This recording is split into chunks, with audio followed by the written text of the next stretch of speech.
Hello, ladies and gentlemen. If you're listening and watching, you're now tuned into I Don't Know That's Perfect, the most professional and professional podcast out of South Austin.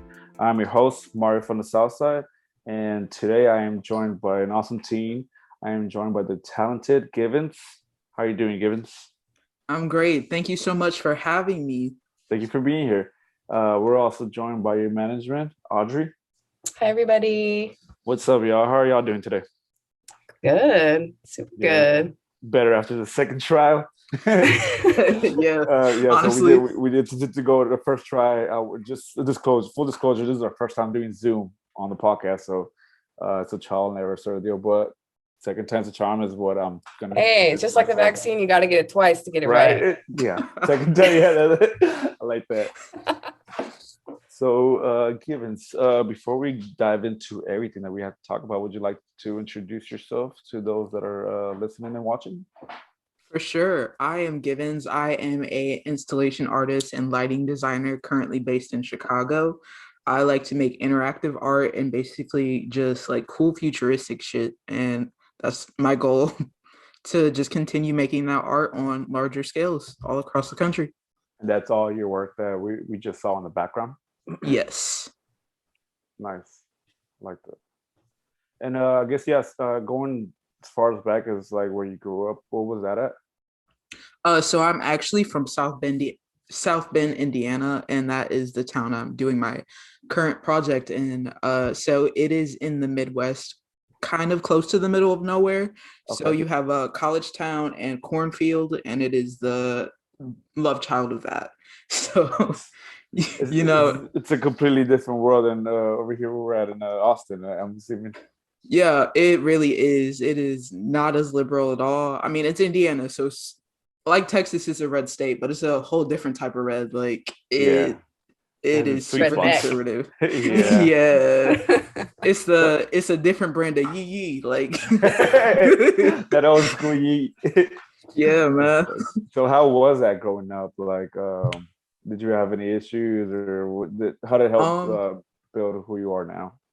it was honestly just boring as hell. Like Yeah. if I'm keeping it book, like I was just always bored. So art was a very good outlet for me to kind of start to express myself. And growing up queer in Indiana is a very horrible thing. Like it's the Midwest Bible Belt in that area, and my parents are pastors. So like Oh, I grew up in a very conservative home and gotcha. ended up, yeah, look at me, ended up like this. So here we are, it Mm. kind of just forced me to become my own person really early. I'm still really young, so I am grateful for that, but at the same time, like it would have been cool to, I guess, have more inspiration growing up. Yeah.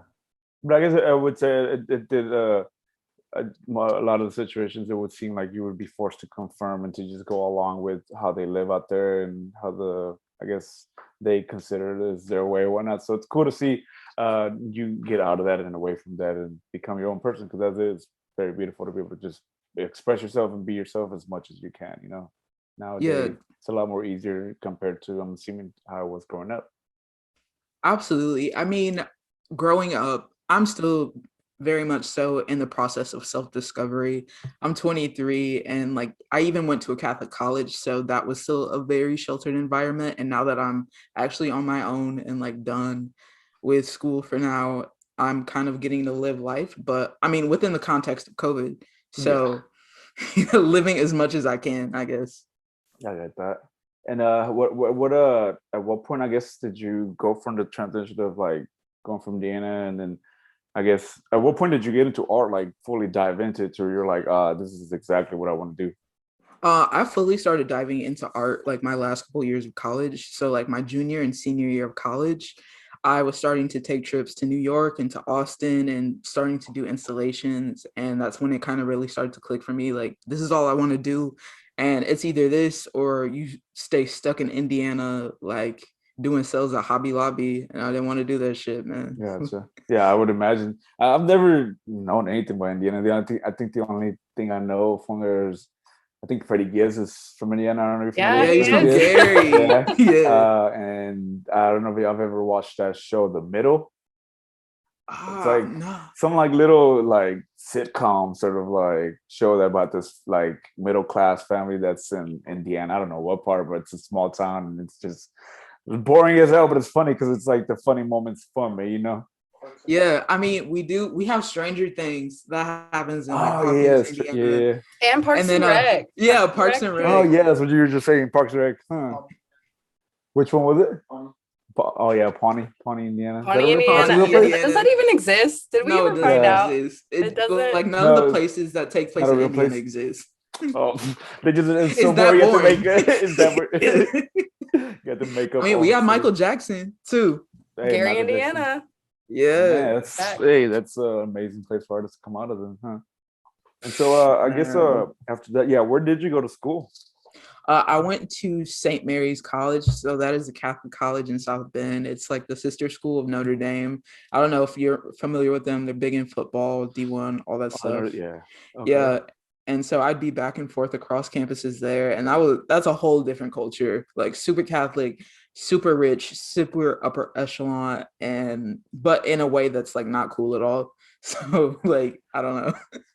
Very country club Yeah. and Sperry's and Doc.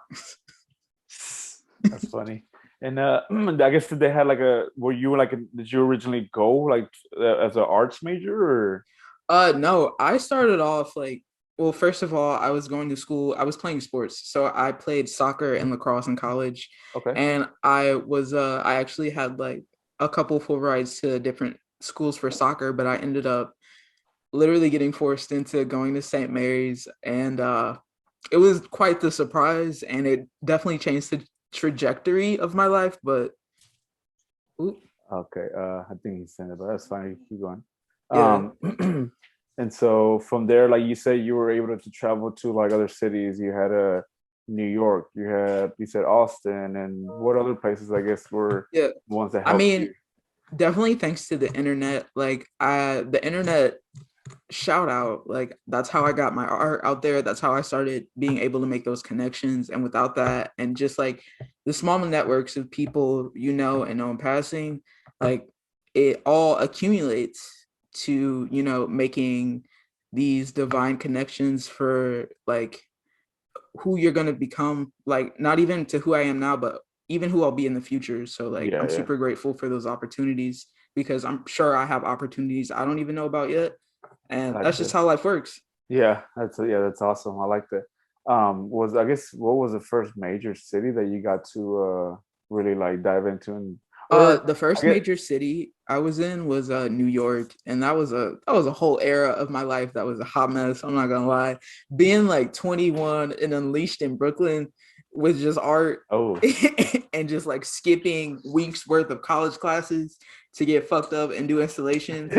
yeah. Primo, but also like you're doing that on your college budget, so Oh, it's hard. it's a stress that nobody really expects. Yeah. I gotcha. How did you like specifically with the art installations? How did that come to be? How did that when was that brought to life? I started making installations honestly on accident. When I started pre-med, I realized I did not want to do any doctorate stuff. I did music for a while in school as a music major, but it was more classical. Didn't want to do that either. Like, God bless Mozart, but that's not what the fuck I'm trying to do. Um, and so I finally ended up like meeting some cool people adjacent to the art department and kind of snuck my way in there. Took a drawing class and started to realize, this is what brings me the most joy I could possibly have in college, which is not saying much. And it kind of just kept going. And I eventually got the opportunity to start working on some local projects and had a local internship that gave me the ability to start basically doing like photo shoots and music videos. And one of the major things and components, as you know, in video is like lighting. And I was just very bored of the way that it happens normally. I didn't want to just set up a couple spotlights, shoot a video. I was like, Yeah. there are better ways to do this. Yeah. And You like more hands-on stuff. yeah, I'm a very hands-on person. So when I kind of was not able to have those hands-on moments in production like that, I kind of made it for myself. And like my first light installation was literally just for like a music video to have a method of lighting on set that wasn't traditional. And it kind of just bled into being like, whoa, I can do this for like a festival or for this little pop-up that we're doing. And the first major installation I did was at one of my friends' art shows that they throw locally called The Art. And you know, from there it just kind of grew. I saw the small possibility and just rode the wave. Oh, that's awesome. I like that. And then where, I guess, because at what point did you end up at what point did you end up coming to Austin? Because I know you did have a lot of work, and I had seen a lot of your projects before COVID had hit, and you were having a lot of shows and at the museums and events, right? Yeah, so I originally was introduced to Austin via Audrey. Audrey, yeah, there she is. Strike a pose. Audrey saw some of my work, and we had mutual friends in our hometown. So I'm also from South Bend, the lovely, lovely Yeah. South Bend. So, oh yeah, for real, from the dirty corn or some shit. I don't know. The dirty corn, children of the corn, the real children. Honestly, of the corn. The real children of the corn. Audrey approached me because they at the time were working in a collective doing art shows with a gallery that's based in Austin, and they approached me to do a show for South by Southwest with them, and I was like, fuck yeah, bro, like fuck it, like what do you mean South by in Austin? I'm here stuck in the basement of the art department in South Bend, Indiana. Fuck yeah, I'm hopping on a plane and going and doing that installation. Yeah, why would you say no to that?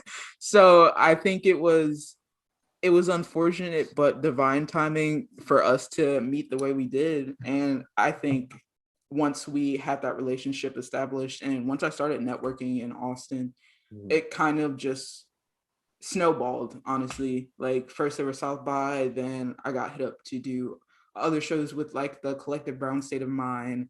They're super cool, based out of Austin. More South by opportunities, Red Bull, and to the point where I ended up moving to Austin for a brief period. So I this time last year, actually, I lived in Austin, and I had moved there around last February and was doing shows for the Line. I did a installation for the Line Hotel there as well. And okay, yeah, I think that's the one that I had was first introduced to your work with. Were you there? No, I didn't get a chance to go. I had seen it, I think, after the event, and that's when I was like, oh shit, that's when I was trying to keep up, and I was like, when's the next one gonna be? But obviously, everything else that happened, like I was not able to. Yeah, so it was wild. I had moved to Austin like literally like a few days before that show, moved there, made sure I had materials there before I had a bed type shit. Yeah. And we went in and built it like under a super, super small time constraint in the parking lot of the Line Hotel. It was still cold as shit, and had to transport it like across the pool to get it into the venue. Damn. Yeah, it was like a wild time. And that show went great, but it was like really unfortunate. I just moved to Austin. This is my first time being on my own. Like I'm like a fresh like 22, and you know, it was my first time moving out of the state, and all of a sudden COVID. Yeah, kind of just messed everything up for everybody. Yeah, I could only imagine. Did that South by show that you're talking about, was that supposed to be last year's South by or the year before? One more time. Whenever you came for that South by show, was that last year, 2020? I think 2018. Oh, okay. Yeah, the first time 2019. So I did South by the last 2 years, not this year, obviously, because everything is like virtual now. But yeah, it was 2019, 2020. So the first year, 2019, it was really cool. Yeah, it was my first time it was my first time doing light installations in Austin. So that was really cool. And there was also an interactive portion as well. So I kind of just got to, you know, see what worked the best in those audiences. And that was through Red Bull, you said, or that was right? Red Bull? 2019 was through Audrey and her okay, so that's what I was getting confused, because then the last one was supposed to be Red 2020 was Red Bull. Okay. Yeah. It was like the one show that actually happened before. Yeah.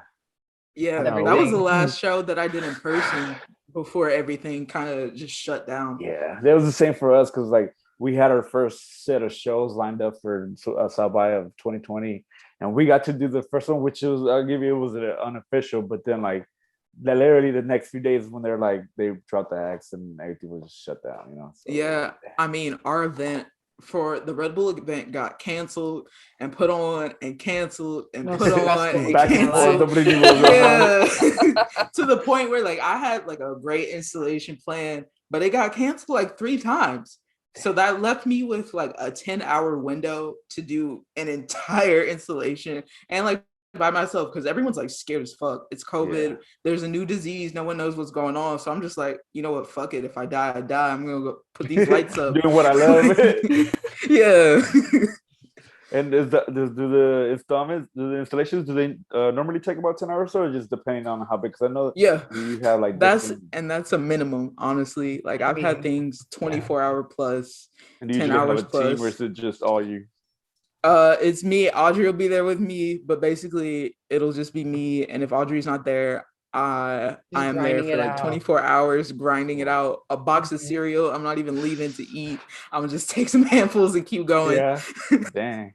But then, I mean, is that the type of work that where once you start going and you know what you're making, you kind of just get lost in it and like time just flies, or is it just like? Because I wouldn't imagine that you dread it at all, like building that, because it must be awesome to build it and then look back and be like, damn, I really built this shit with my hands, you know? Yeah, no, it's definitely one of those things where like once I get going, I can't stop, to the point where like Audrey will literally be like, Kara, please eat something. Like, don't fucking pass out in this parking lot. And I'm like, what do you mean? I had a cigarette and 2 handfuls of cereal. What more could a 22-year-old ask for? Yeah, right. That's hilarious. And then I guess so it's just you. It's all made by hand. How do you go about like whenever you're approached to do an exhibit or an installation? How do you present it to people, or how do they come and ask you like, this is what I want, or this is what I see, and then obviously throughout how you build it? Yeah, I mean, most of the time it's basically based on how much space we have to like do an installation. And because my pieces range from anywhere from like 4 square feet to like 16 to 20 plus, they can be huge. So like my first kind of question is always like, how much space do I have? And I've never really had a show that kind of like restricted me or had a certain request. Most of the time it's just like, I've seen your work, I like what you do.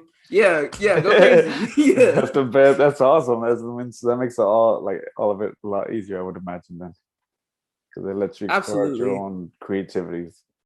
Yeah, and I mean, it's not like one of those things like, if you have a painting commission and the client doesn't like it, you can go back in and edit and change things. Like, I'm building a metal structure that's like weight bearing. So I don't really have the opportunity to be like, someone's like, I don't like that part. I'm like, what do you want me to do? Like, take this 20-foot metal pole out? Like, let me just take it off real quick. Yeah. It just comes off.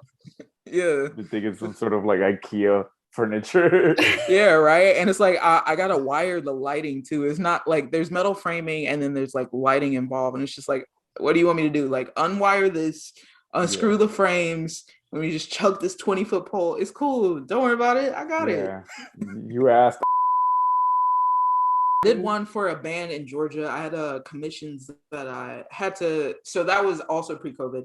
Flew out to Georgia, did a commission to make a piece for a band. It was really wild. It was like a 48-hour turnaround. It was half pre-built, half that I had to do it there, and to kind of just make sure it worked for the show. Yeah, Audrey can pull up a picture. But it was this piece, and it's color changing. It was functional to where it was programmed to like vibe with their music. So it was a really cool experience. Oh, okay. And it was also like one of the first time I had gotten flown out for a commission specifically, because, with bands, you don't know where they're going to be, especially if they're doing touring. So it's like, I meet them when they're in this location, drop off the piece, make sure it works, go back, continue making work. Was that so? I guess was the one time you got to do it for like a show, or have you done? That was for Mama Stone. Yeah, I mean, for the Red Bull shows, those also correlated with like DJs and artists as well. So when I do things like that, it is, in the past, it's been for like bigger lineups. So not necessarily like a specific band, but like something with a lineup based. So we're basically making something for the venue to where each artist feels like they have a specific vibe that they have on set, like their own stage setup. So it's really cool. That's awesome. Yeah. I can't imagine to think of what it would take to get into like setting that up for the audio and the lighting that goes along with it. So that's fucking cool that you're able to do all that. Thank you. Before we go on, I do want to. We're still drinking, so if y'all are down, I would like to take a shot. If y'all want to let, I know y'all are each had y'all's drink, but what are y'all drinking? So I have Sarah, some. what are you Go drinking? ahead. I have some whiskey, an old fashioned, and this beautiful cup. What do you guys have?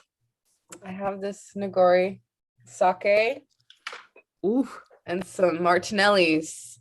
Gang, some apple juice. let's kiss. Is that the glass one, or because do they still make the plastic ones? This is glass. Yeah, because it used to be just like the plastic, right? Where like you would like either it would make the sound of an apple. When you chew that's it, the right? one that you bit in it. Yeah. Oh wait, what? So when it was plastic, if you would like crush it or do something to it, it would make a sound of you chewing an apple. If you like bit on it like it was an apple, it would make the crunch noise of like you biting into an apple. It was like a whole trend online for a minute. It was wild. I meant to buy it. I think it's glass now, so I guess I don't have the plastic because I don't think anybody would want to bite into glass. Right? Yeah, we have a little ASMR moment. There you go. I guess we're home at the pod house, our network, I guess, or what's it called? Satellite Thank location. you. And so I have this big ass bottle that Troy just gave me a fucking woo and another tequila bottle. So I'm gonna do one of them. Are you gonna take a shot with us too? Do it. Open it. So we started building, or Troy started building the studio here at our place, as you can see in the back, and he wanted to do like have our own collection of bottles here, since our thing is we drink and whatnot. So he's already started buying. And I have bought a bottle. I bought 2 bottles, but I drank the other one on accident. But this is one of the ones that he's letting me open. It's a special occasion because we are having our first Zoom episode with you guys, which I'm happy to do. Hopefully in the future we can do one in person. But yes, I will more than gladly take a shot to this. Yes. Sorry. Cheers. I have another shot glass, but it was full of weed. Mood. Listen, we can do either. I'm prepared for shots. I'm prepared for whatever you need.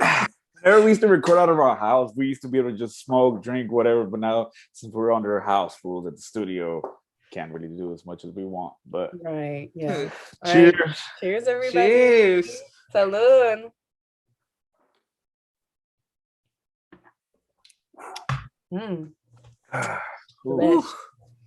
Man, my cheeks are already they're about to start getting red. I came here with a red nose. I was telling Kara that allergies are just anal fucking me without lube today.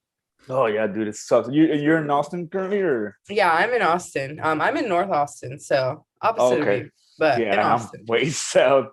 Yeah, allergies have sucked this year, like a lot more. And have y'all ever gotten like an allergy shot in the past? No.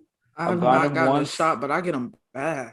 Yeah, I get allergies like all year around. So like a lot of the times, like I'm like struggling with them, and I'm like hard-headed, so I won't take anything. Then one day it got really bad. Like people thought I had the flu, and I went. They checked me, and it was nothing. And doctor gave me an allergy shot and made everything go away. That's the best thing ever. You might need to plug me in, bro. Right? I'm gonna have to hit my doctor back. I'm like, hey. Hey, where the shots at? You got those for sale or what? Right. And I hate allergy season now with COVID because I'll be like coughing and sneezing. I'm like, oh shit, I'm gonna die. And it's literally just a flower. Yeah. And especially because it was been so windy over here for a while. Like it was windy, and it's like it just made everything worse. I step outside, like I'm sneezing like crazy. People are staring at me, and I'm like, why are you staring at me? You're out too. So it's a two-way street, sir. Yeah, so. I see Texas always is like, I mean, Chicago is still a very cautious city when it comes to like COVID, but every time I see something like in Austin or Texas, everyone is just like raw dog in the air. And I'm like, just don't give one fuck in the world. Yeah. Oh my gosh. I was on South Congress the other day. And I swear I was like the only one wearing a mask still. Like people were just straight walking down the street. My gym don't even care where nobody in it. I'll go to the gym still, and like it's maybe like 10% of us that wear a mask. Everybody else just like, just raw dogging it, just staring at us, but like, what are you doing? It's like, I'm being cautious, okay? You leave me alone. Man. Because I don't know, Did I guess going off of that, how did you deal? I guess because you say you moved here to Austin literally at the beginning of the year last year. Yeah. And then COVID. It was the beginning of the year last year. I like right when I got everything established, like I was literally like climbing the hill to the peak. Like you get the Red Bull call and you're like, oh shit, it's about to pop off. We're on the way. South by's happening. Yeah, I'm getting booked. We're on the way. And all of a sudden COVID happens and I'm just like, so I'm concerned. Like, when you have a virus that like generally affects elderly people more and you're literally like over 1,000 miles away from home, you're just like, shit, if something happens to my parents, there's nothing I can do. And my sister like was still like a minor in the beginning of this. So I'm like, if something happens to my parents, like my sister, like I gotta go take care of her. So I can't really afford to be, that far from my family, considering no one knew what was gonna happen at the time, Yeah. It definitely was a very questionable time. So I guess that forced you to move back home. Yeah, that some weird shit in my house, like it was a lot. It was a lot. Yeah, too much. You're just like, I'm done. This is too much already for the beginning of the year. Yeah, I was like, you know what? Life could be easier, and I'm gonna do that for myself. I mean, but by that time, you had already done South by. You had a 1 year South by under your belt. You did the Line Hotel, which there's only like a few locations in the United States, the world. So there's 2 in the United States and then 1 in like Asia. Yeah. What? Yeah, and then you did Red Bull, which was technically South by if South by were to happen. But yeah, so you have a stacked resume at this point, and we got what you needed. Yeah. So you go back home, and then COVID shuts everything down. Like it seemed, everything else in the world except the United States. But how did you go about like working? Because your projects are all like interactive and in person. Obviously, COVID made that very not possible. So how did you go about like? I guess did you have to rebrand? Did you have to go back to the drawing board? Like, what did you do to combat that? Honestly, I kind of just took a lot of time to recharge during that time, because like when you are faced with a situation like that, it kind of leaves you in a powerless spot where you do have to reevaluate, like, yes, this is my career, but like now I have to make sure that it can work in times like these. And I mean, like, no one could have ever predicted that there was like a global pandemic that was going to shut down the entire world. Like that was on no one's bingo card. Like, you could, if you would have told me that like a year ago, I would have been like, bro, you're fucking lying, bro. Like, so like during that time, I kind of just took it easy, but I in that summer was approached to do the Pier Park Project, and like, yes, there were still virtual things going on, but I'm not really and I make digital art, but like sometimes you're hands-on type of person. Yeah, I'm a very hands-on person. So like it gets old, ones and zeros. So I'm like, I need to do something. And when I was approached with Pier Park, that was the first tangible thing I had received in a while. And it still wasn't really tangible, because something of that scale, it's like, yes, I'm creating it, but it's still not hands-on, because it's like I can't lift a 1,000-pound piece of glass. Like you got to get contractors, and you got to kind of just take on a new role, and I think that's what COVID kind of forced me into, is taking on a new role in my artistry. And yes, I'm still a very hands-on person, but I do realize to make work at the scale that I want to create, that requires me to become an administrator of my own artwork in that way. And then so you say you got asked to do that part. What is that, the project that's coming up that you have been working on, or? Yeah, that's the project that's coming up. So we are currently renovating a park. I'm a part of a collaborative project with Eli Khan. He is doing a quadrasonic sound installation, where like basically noise will travel around the park in like multiple directions, and you'll be able to kind of hear these different elements of the tracks that he's created to the point where it mimics an auditory hallucination. And I am creating what we hope becomes the world's largest infinity mirror and that tunnel at Pier Park. And the tunnel's been shut down for decades. Like, it's super fucking creepy. Like, we're trying to, it's basically like just a government rebrand on my end. It's taking a property and, you know, flipping it and making sure it becomes an immersive art piece, not only for the city, but all who encounter it. So like that, I was super interested when I was approached because that was something I'd never done before, especially on that scale, and especially something that would, you know, be a permanent landmark, honestly. So yeah, like I was gonna ask, it's gonna stay permanent after it's done, and it's always gonna be there. Yeah, That's basically. awesome. That's really cool. I hope it outlives me. Yeah. when is that set to release? Is it this summer? This spring, summer. You know what? It changes every week. If I knew, I would let you know. yeah, and that's in South Bend. Yeah, South Bend, Indiana. Children of the Corn shit. Yeah. We're gonna have to make a trip out there to the IDK gang to go check it out. I don't know if you ever got to do or even work with. I don't know if y'all ever saw they had the light installations here at the Red River. They have it's a walkway underneath the road, like I've seen tunnel. it. I've seen it. We have like a similar thing like that too in South Bend. It's like the river lights or something. So like it's under a bridge and it kind of like changes the colors of the water as it goes along. So yeah, I think light installation is definitely becoming a part of American infrastructure. These are things that are like super common in other more developed other countries that are more artistically developed, and America is like slowly approaching, because I mean, if you're not at a museum, if you really think about it, when we're around, you don't really see much public artworks in our country unless you're in a big city or something. So I think this is, especially with COVID being like, now that we have to be able to have things that we can visit outside safely, it's going to slowly start, you know, creeping into how society just views art and has access to art. Gotcha. And I guess going off of that, you have already also like worked with several museums at this point too, as well, on top of what you've already done. Do you have a favorite museum that you have been able to work with? My favorite museum installation was definitely at the one in Austin at the Museum of Human Achievement. That was like one of my favorite pieces that I've made to date. It was super sick. It was a really cool event. Like, I've also done work for the art museums in South Bend, but it's a little more traditional and the way that they accept art, which is great. I love doing opportunities like that, but you know, there's a balance, and like at the end of the day, I want to have fun, you know.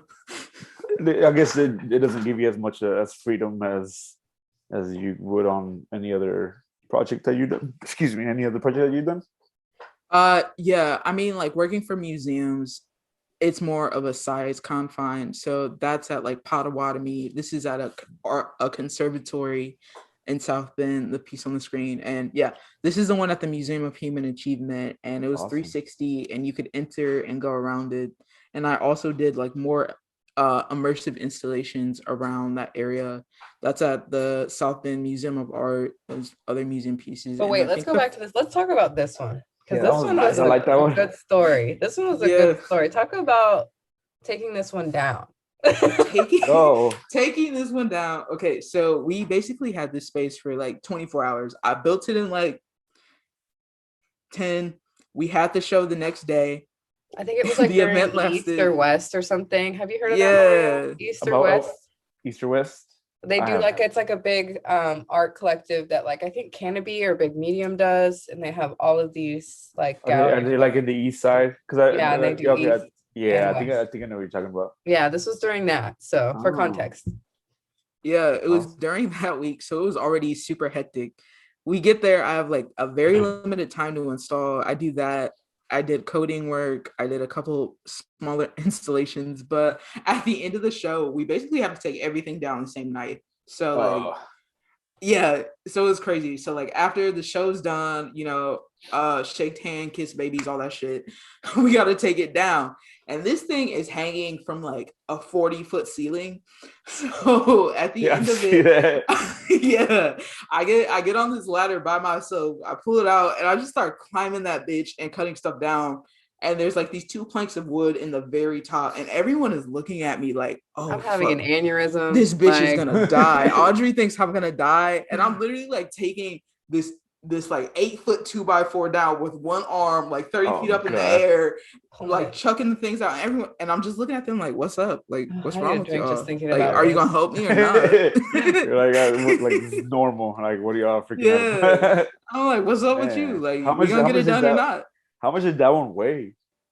They're actually, the one thing I do love about light work is that these structures are really lightweight. They're super slim Okay. and form fitting, but when you have them hanging from a 40-foot ceiling, you know, it adds up. The Yeah. weight bearing is different, and also just like the level of danger is different. You know, Yeah, I if you're could have just climbing up died. there and just taking this shit down, but like if you use like I work as an electrician, so like me myself, even when I'm like trying to do some shit professionally, going up and hanging something up by myself, I struggle doing that. So I can only imagine how it was for you doing all that. Yeah, and it's like I didn't even have a wall to like hold on to. You can see like Yeah. that's in the middle of the floor, so I'm just up like 30 feet up. I'm just like, are y'all gonna catch it? Like, Like who's down there? Who's my spotter?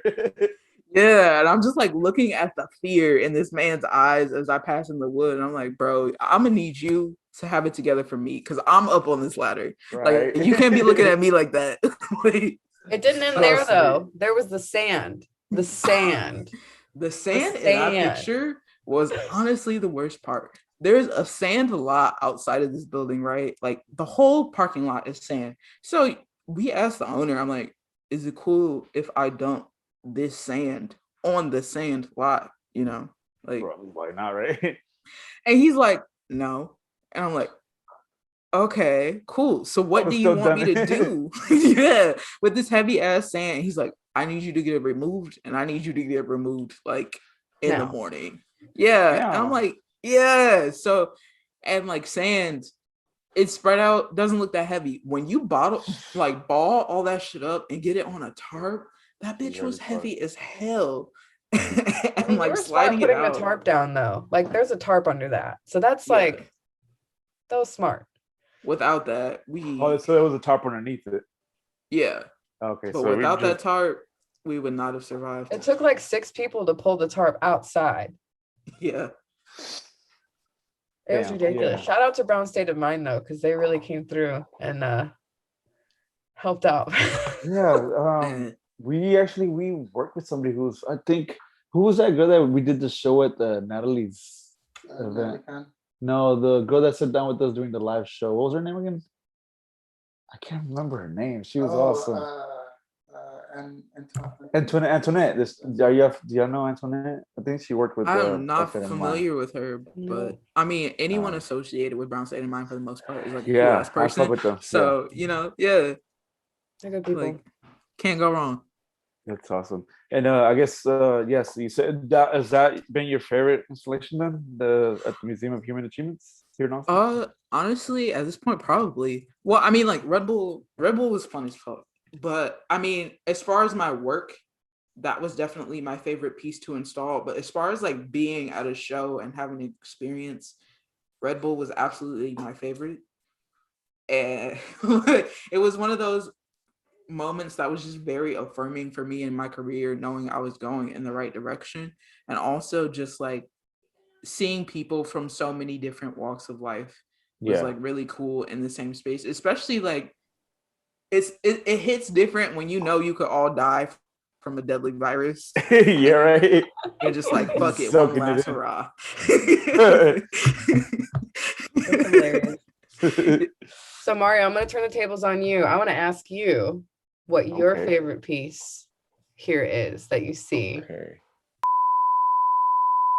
We Yeah, I should mean, take I'm down another for another. shot. Yeah, hey, Yeah, I like it time. when our guests ask for shots. So let's do that. It's right there, Ida. There you go. And then yes, before we scroll onto the artwork.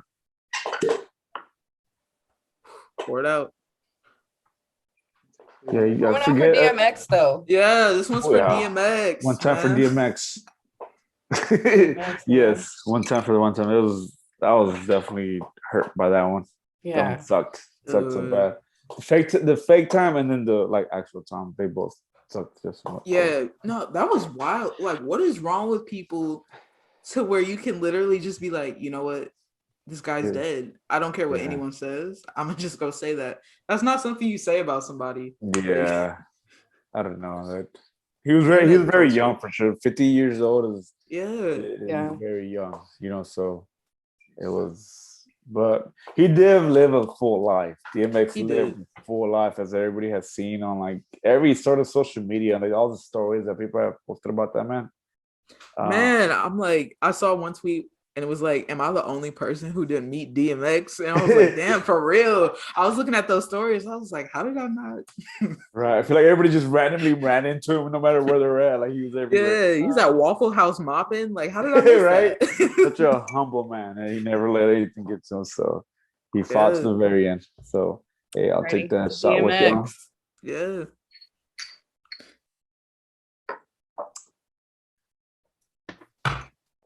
So yeah, Audrey, you were asking about my favorite piece. I would Yeah, like to so put let out me now. pull it back up. Let me get you the visual here.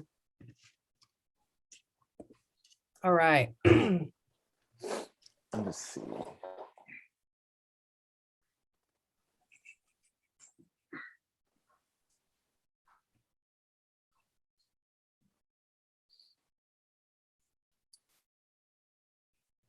Is that one where people are standing and where people are like dancing in them? These ones? Yeah. Yeah, Yes, it's a good one. that was a cool one. Yeah. Let me see. I think I would have to say my favorite one is gonna have to be those right there, those three in the center. Those cubes. Go back These- at the Top, the second row at the top. yeah, This one? yeah, Yes, at the those. Those are nice. conservatory. That was super Yes, cool. that is really dope. Yeah, That's that all was inside like a big greenhouse, or yeah, it was a big greenhouse. It was a show that was combined interactive art and music, and I actually played a set there too. So it was a really cool experience. That was the first time I had actually like played music with my art. So it was oh, yeah, that's a dope. fever dream. What do you play if you don't mind me asking? Everything honestly. So I grew up, my parents are pastors, so I grew up in church, so like learning to play instruments was kind of like one of those things that was paramount. So I, for this specifically, made a pre-recorded mix and I played along live with it with like synths and keyboards and shit, so it was really cool. Oh shit, damn! So you're like all into like as far as creativity can go, you can do it all basically. Man, yeah, and that's the goal, that's the dream. Like, you never have to depend on, other Yeah. people's creativity at that point, which is really nice. I feel I'm that. Yeah, fortunate to be able to work in a lot of mediums. yeah, I just had to say that's definitely my favorite piece, and I really I'm like still those. bummed that I never got to see any of them. What is Listen, your? the future, you never know. Yeah, I know, definitely. Even if we have to travel, I'm definitely gonna go see that creepy tunnel at some point. Yeah, it's gonna You'll be be there. awesome. Yeah. Yeah, as soon as they announce those dates, we'll book some flights and we'll be out there, and shit, we Yeah, might just even do a whole other episode out there with you. yeah, That'd we'll be have sick. to. We can do it on site. That would be super cool. Yeah. What Audrey, what is your favorite piece that you have? So my favorite, I really like Kara's generative art. Let's see. You have this on your website, Kara? Yeah, Coding there visuals. should, Yes. there should be a couple. La There's not as da. many, but I was gonna go love to this little blob guy here. His name's Bub. ASMR too. I like that. yeah. I love this. I'll I make love work for the him. He's so stoners. cute. It's like, like I don't know if you ever played Zelda, but like Midna, you had like the Oh, his little little fairy. little orb like it follows. Yeah, Yeah, like I always like see that as like my version of that, like Kara's that for me. So, yeah. so I always like, because I love like Majora's Mask and stuff, that was like Yeah. my That's the only childhood. Zelda game I ever had. Yeah, so I really love character, like this stuff is just so cool to me. The first South by Flyer that they did, it was all like this. It was like a GIF. And And so I all of thought this is all this is all coding art, I guess. Yeah, it's You wanna coding call it. and generative. So like I have a couple programs that I use to make work like this. Yeah, and it's pretty versatile. So like along with the light work, I do visuals like these that I definitely want to get into more in a different capacity, Mhm. being that COVID has kind of created a new digital sector of art. But I don't know, in the ways I plan to do it, I still want it to be, in places where people can gather. Like I'm not a post it and go type person when it comes to Yeah. those. So yeah, I don't know. Did y'all ever see whenever Kanye West had that rollout for what album was it when he projected it onto like different cities and Oh shit, I know what you mean. It The was Life of Pablo. Yeah, right, The Life of Pablo. When yeah, he had that like the skit where the music video, I guess, where he's laying out with all the famous people, whatever. yeah. Yeah, you had Trump, Kim Kardashian, like a bunch of like famous people, like just The Oh like wax yeah, I remember figures, but that. Amber yeah, Rose, all that, and yeah, them yeah, with yeah. the And it was all yeah, naked. Yeah, they were all yeah. laying in bed, and he like played that in certain cities. And I remember that he did it here in Austin, and like everybody was like trying to figure out where to go, and like we went on a mission to find it. And it's like it was projected, like it was Kanye wasn't even here, but like his whole team projected it here in Austin in the on the side of a building, and everybody just got to watch it. And I feel like that's the type of shit that this would come and play perfectly, like just projected to the whole world and shit. Yeah, That's I mean that's awesome. the goal, Yeah. starting local with the global vision. So that's what we gotta do. Yeah, and I guess since how invested are you into like the art scene? Like aside from like what you do, is there like a bunch of other like artists that you favor, or do you always look to? And yeah, Um, it's really funny. I am not invested in the art no, scene. see, that's what I was curious because like you could be like doing all this and like pay no mind to what everybody else is doing. So I No, definitely I get that. I am definitely like the kind of person. Well, I've always been like more introverted, which on stuff like this you probably can't tell as well. But like in person, I'm definitely like, bro, why the fuck are we talking right now? Like, like what are we doing here? Well, thank you. Like, That means a lot. yeah, yeah, no, you're cool as hell. So I'm just like, yeah, let's kick the shit. But like, I'm definitely a more introverted person. So especially like with my in real life relationships with other artists, I don't really have many unless we are like directly working on the project. Otherwise, I'm just like, I'll see you when I see you. As far as my involvement in the art world, just as far as inspirations, like there are artists that I am inspired by and look up to, but I think that's just a really dangerous game. And seeing how people can be idolized, especially within this Oh, digital like culture, yeah, I get what you're saying. you are just asking to be disappointed. So it's just Yeah. like, Like you could be like making some piece that it was influenced. Somebody people are gonna say, "Oh, you jacked it, or you stole the idea, or whatever." yeah, Yeah, you I jacked it completely or you understand. stole it, or the next week they're like getting arrested for some crazy shit, and it's just like you The can't blowbacks get too never. Yeah, invested. Yeah, yeah, you can't get too invested in other people's work. And I'm like, if I'm not invested in your work, why am I not that invested in mine? Like that's yeah, energy I'm wasting, like looking after you when I could be putting that into my own work, you yeah. know? That's full involvement into your own project, which is the best way to do it. You have nothing else that's either distracting, influence, or steering you in the opposite way. Because the Yeah, best way to do your own project is 100% straight from your own mind, which is yeah. at the end of the day, Especially that's with like, I don't know, I think I see, especially now in the digital age, it's very easy to become make a stylistic type of art and then everyone makes it and it's no longer your own, there's yeah. no individualism anymore. So I try to like steer away from falling too heavy under anyone's direct influence or admiration, because it's like once you do that you've already lost. Like Yeah. you don't have your own lane anymore. And like if you're into that, that means 40 other people are, and they're going to make the same stuff, and it's just gonna get boring and Yeah. overplayed. And yeah, that's definitely something that I agree with because the best thing to always do whenever you already see like a saturated market or something that everybody's already invested in, make your own lane. Do what you do on your own. And just think of something new. And I feel like you're Yeah, definitely on that path already. You already doing stuff that it's been rare. Other countries may have like some similar, but especially over here, you're fucking killing it. So that's awesome. Thank you.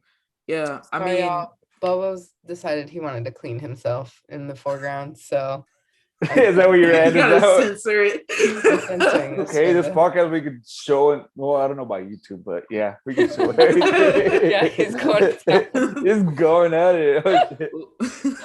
A little Animal Planet moment, Right. brought to I know, you by our right? sponsors. Sorry, this is why my hands out here like this. I didn't mean to.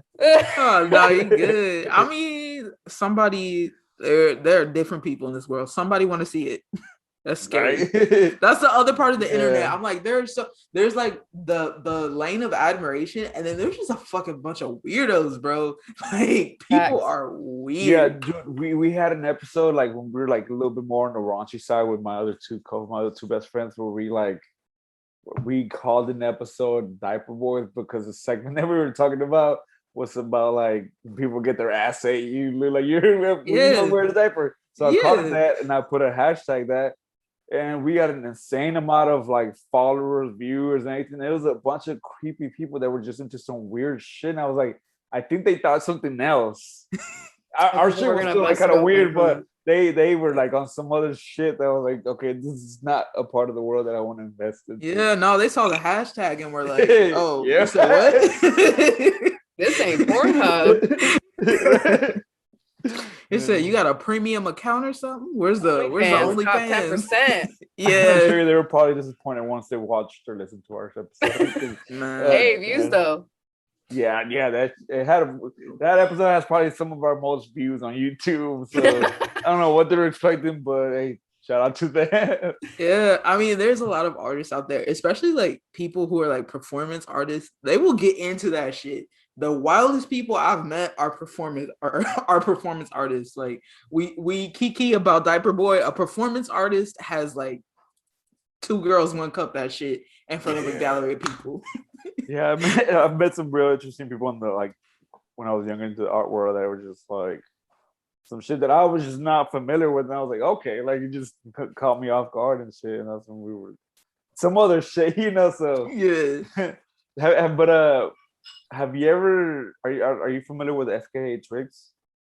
With what? Yeah. Hey, we love Have you ever seen like their performance, like their concert? Because I went to their show one time, like luckily enough, like because she like dropped music and then just completely stopped. It seems like, well, I think she had a project recently, but no concerts. Her concert was probably like the best concert, one of the best concerts that I've ever been to, and that was because it was like all art influence.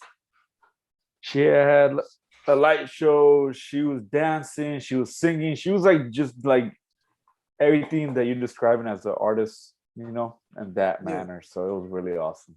Man, I want her to like whisper, sing in my face. I always see those pictures where her mic is like right there. Like, I need that in my life. Man, please, Miss FA Twigs, hit me up. Right. So that's like formerly known as Twigs, right? Like Prince, formerly known as Prince, FKA. That's what that means. Really?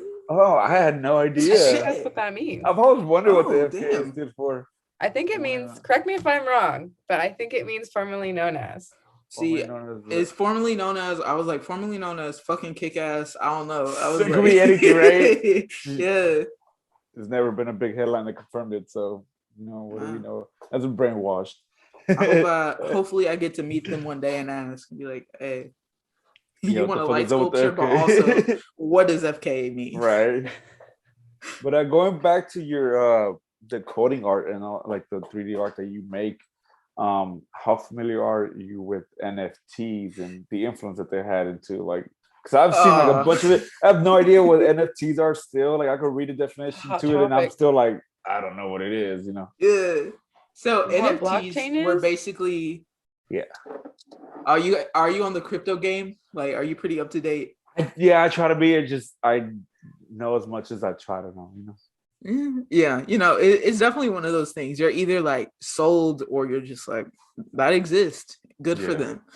NFTs, in my personal opinion, became a huge controversy in the art world. I don't know if you guys saw a lot of the drama that unfolded, but a lot of artists dove in like headfirst to try to create these NFTs, which is basically like virtual art pieces that are bought and sold with cryptocurrency through the Ethereum chain.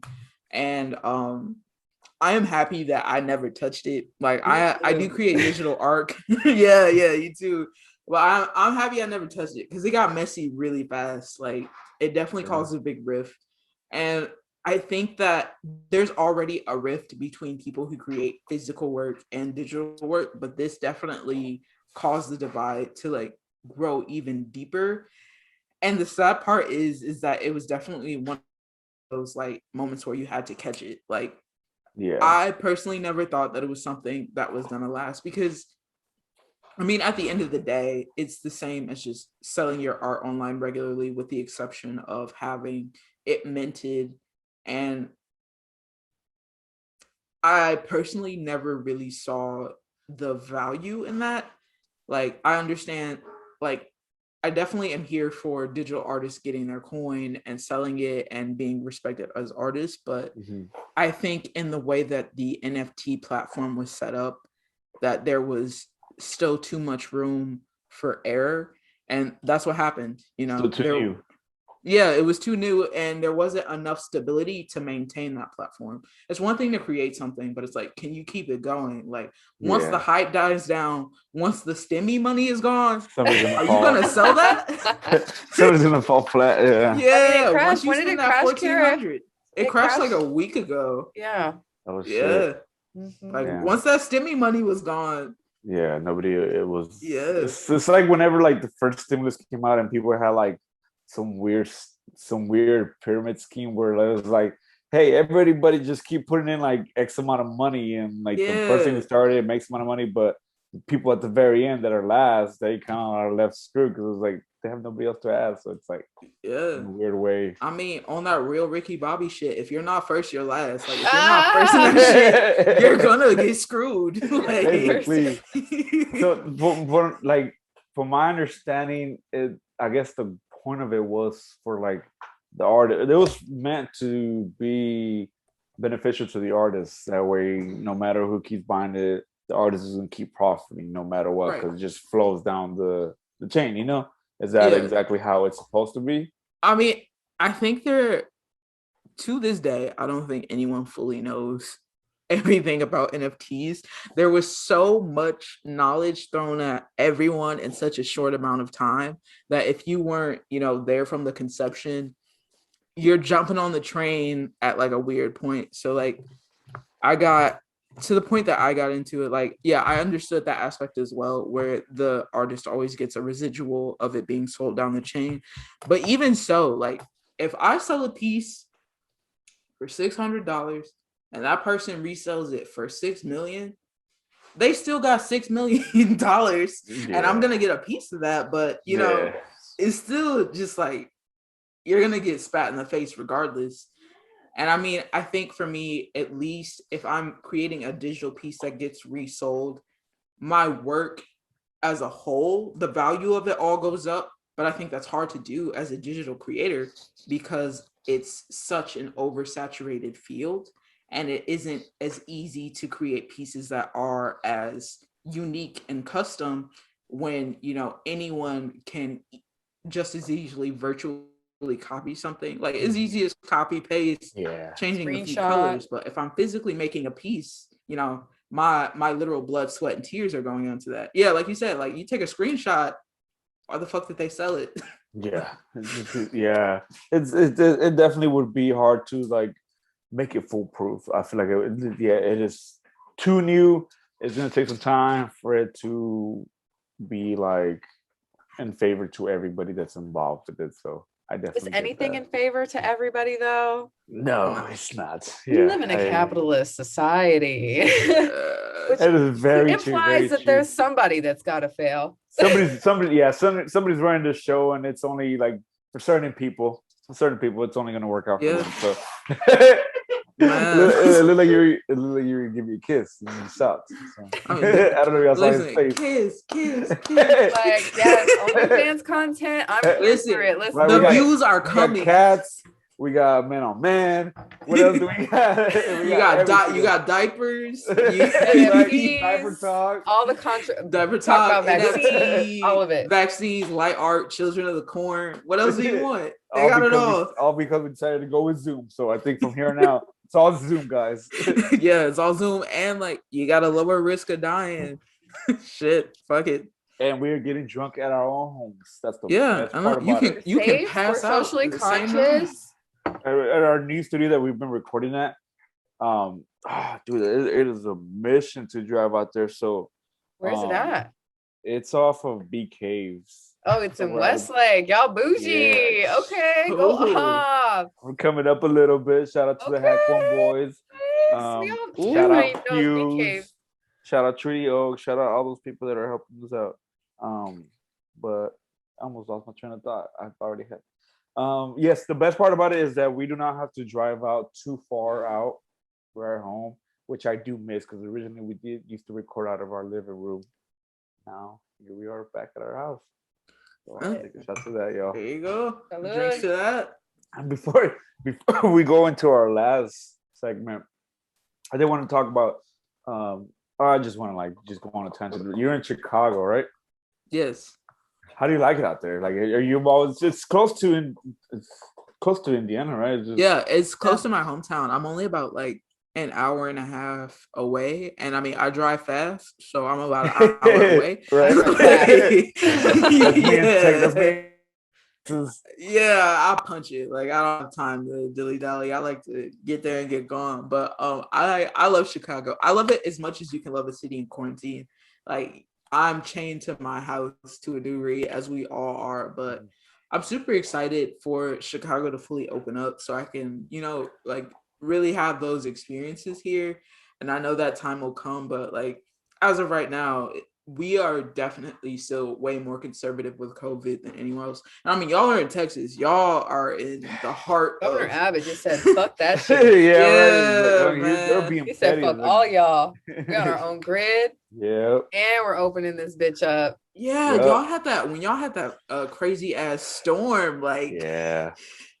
Really left y'all to fend for yourselves. He didn't give a fuck. He did not give a fuck. Like him or and it was so crazy. That week I was like, that week was like one of the weeks. It was like right before I moved to Texas the last year, so I was getting kind of sad. I was like, damn, I miss Texas. So I was like, did I fuck up? And I saw that shit. I was like, oh shit, a bitch got beat. I'm sorry.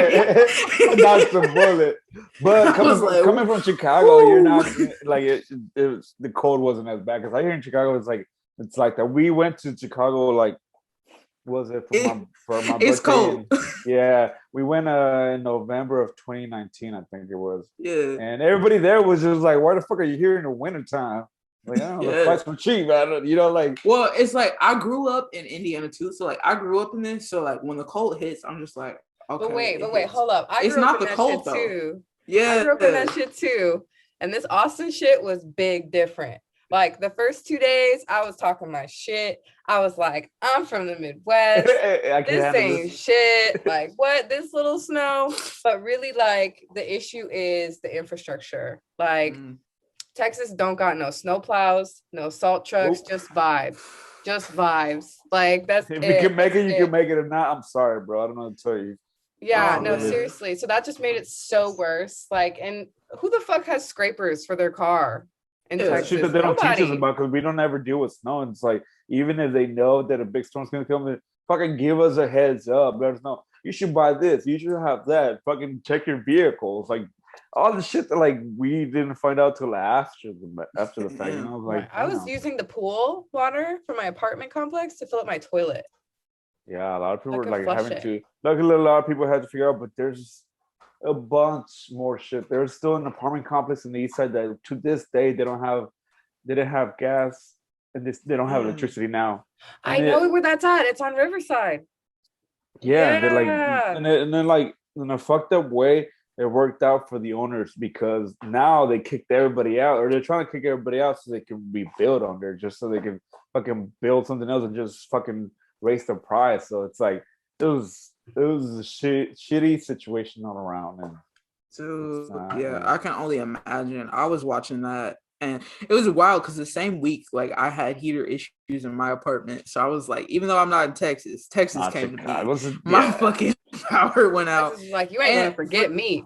Literally. And it wasn't even like it's not the cold that gets me here. It's the wind. It can be cold as shit. Yes. It can be -40. I'm fine. Windy I can walk outside. When we as soon as the wind blows. Yeah, when we first went, like we left the airport, we went on the train or subway, and then once we were about to step out, because we pulled up, we were gonna stay in Chinatown. As soon as we stepped outside of the little train station where you like walk out, that wind slapped the shit out of me so hard. We ran back inside. We were like, what the fuck was that? Like, that shit like scared me. Like, now at that point I was like, okay, so this is why they call it the Windy City. Like, yeah, it's not a game. I love the city, but if I do go back, it'll be in summer because I can't handle that. And we got into so much shit just being in that city. Like, we got stranded one night. I ended up in this fucking random. I always like to like link up and meet with locals and shit. And one night they took me to this after-hour bar where fucking Russian mobsters pull up, and we're even one of the guys that we were with that's from there was like freaking the fuck out, and I ended up speaking to the wrong person's lady, I guess. That at that point they were like, even the bartender was like, let's go, y'all need to leave. And I was like, I was drunk as shit. Obviously that was my ignorance, but it's a whole other world in Chicago. I loved it, but yeah, next time I go, I'm probably not gonna be drunk 24/7 out there. You gotta watch your back in Chicago. People are spicy. Yeah. You just gotta be on the right side of town. You can definitely be drunk the whole time, but it definitely matters what like part of the city you're in. Everybody was scared of the South Side. Rightfully so. Yeah. But then I met some people who we were partying with. They were like, "Oh, that's just them white people," and I was like, I don't know. They probably have the right. Nah, believe that place dangerous. It's dangerous. It's dangerous, and it's crazy because South Bend per capita has the same crime rate as the South Side of Chicago, and I know what happens in South Bend, so if that's happening in Chicago too, I'm like, it's nothing to mess with. That's nothing to mess with. Yeah, and we were actually staying in China. Chinatown, was that South? Was that Oh yeah. Yeah, that's where we were at. Yeah, my partner lives pretty close to Chinatown. Sometimes we go over there. The best Asian food. We went as soon as we got there. We're like, all right, we gotta go eat. We went to some restaurant. No English words, rightfully so, whatever, you know. Troy ended up picking something, and we thought that he picked an appetizer, so he was waiting for his dinner. But it turned out that what he got for his appetizer was actually his whole meal. So as we were both picking from his appetizer and I was eating, he was waiting for his actual meal the whole time and never got it. And I was like, you know, this is what happens when we show up when we don't know the language. Yeah. It's a whole other world, but amazing food. I will say that.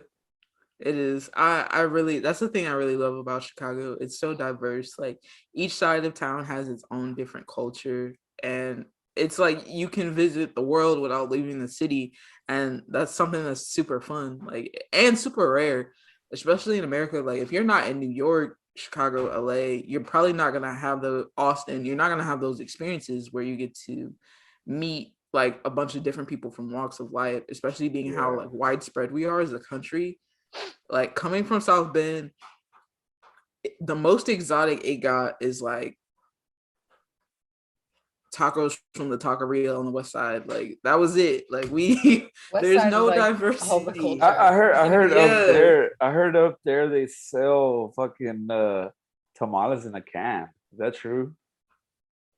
Oh, I haven't seen that. Maybe. I saw something online about it and I was like, what the fuck? Damn, we got South Bend, our mayor was Pete Buttigieg, and he ran for president recently. I don't know if you remember that. He's now the director of transportation. He's like the secretary of transportation now, but he was getting flamed for going to Hacienda. Audrey, Hacienda. He went to Hacienda. He went to Hacienda and he dipped his tortilla chips and ranch, and the whole country almost tried to like jump his He mixed the ranch with the salsa. So like for context though, you got to understand it's not like Hacienda, because I know there's places called Hacienda in Texas that are like kind of regular corner stores. yeah, like there's some, I've seen a restaurant, I've seen a corner store, but like this hacienda, like they don't know what it means to dress a Dos Equis. Like they don't they look at you crazy, and like they don't like, yeah, it's just not even, it's not even close to authentic. Like not even close. Not even it's like Tex-Mex. you guys have Tex-Mex. This is like Indiana mix. It's not, it's nothing, it's not mixed. Do they have they have tacos up there? On the west side. We definitely have like authentic places. Yeah. Like in Indiana, and that food slaps. But if you're going to Hacienda, that's like going to the TGI Fridays like, or Chili's. Yeah, Applebee's equivalent of a Mexican restaurant. Yeah, it's bad. Damn. It's bad. It's bad. It's, to say the least. I don't think I ever saw like even any sort of Mexican food anywhere when I was in Chicago. Just pick some hot dogs and well, actually, when we rode the bus to go to the stadium where they had or the train to the bus to go see the Michael Jordan statue, I saw one Mexican spot, but I guess that was out in like the other rough side of town. I guess. Yeah. Other than that, I didn't see nothing else. See, now I'm starting to drink. I'm getting hungry. We're talking about the Mexican food. I'm ready to pull up the Uber Eats. That's fine. That's fine. We're close to the end. So on that, we will go to our positive segments. Yes. And as I said, we like to end off on a positive. Yeah, I'm a little drink too much. So I'm gonna eat some leftovers right now. Yeah, I'm like, should I light some Palo Santo, aka this joint is not even Palo Santo's good vibes. Yeah, we usually like that. We usually like that at the studio, so good vibes. But we do like to end things on a positive note, something positive, something good that's happened to you guys, anything that either an interaction with y'all or just something you want to put out to the world. That way, whoever's listening or watching, there's some positivity you can end this on. Audrey, I nominate you to go first. Okay, so I would like to encourage everyone to get vaccinated. Don't get that Johnson & Johnson bullshit. Dude. Get that Pfizer. Get vaccinated, okay? We're trying to... I just set my appointment for this Saturday. Yes, hell yes. I got that Moderna. Shout out Dolly Parton. We love you. Yeah, let's get vaccinated, everybody. And let's get some bags, but let's get some bags with integrity this year, okay? We want to be socially conscious in getting our bags. We want to get all the bags. We want to do it with integrity. Be considerate of those around you. I love it. I love it. Absolutely. Into the world. I saw a video where it was, I guess it was a TikTok where the dude was getting the vaccination. The doctor was like, "All right, you're done." And he's like, "All right, cool. I have all 5." And he said that he had all the vaccinations that are alive right now. And it just turns into this whole comic book fight scene where he's like, "Why be immune when you can be invincible?" I was just dying. I'm about to send y'all that because that's Please do. I was laughing at that. Oh yeah. But man, COVID would get him like. Would you like to do your positive, or would you like me to go? I could. We can flip a coin. I could go. It doesn't matter. You should go. Okay, I can do it. Right, do it. Let's get some ceremonial smoke. Everybody, blaze it. Blaze it. This one is for Chicago and Indiana. Chicago and Indiana, Midwest, baby. Midwest, baby. Shout out Austin. Love y'all. I just want to encourage everyone. Be yourselves. Be happy. I recently came out to my family. It was a very life-changing event for me. And I'm just trying to encourage people to be yourselves. Be happy. Do what makes you happy. Because at the end of the day, that shit is not going to matter. A global pandemic can start out of nowhere and fuck up everyone's timeline. So just do what the fuck you want to do when you want to do it. Because we have one life. Whether you're young or old, it's not too late to be happy and start, you know? So yeah, live it like DMX.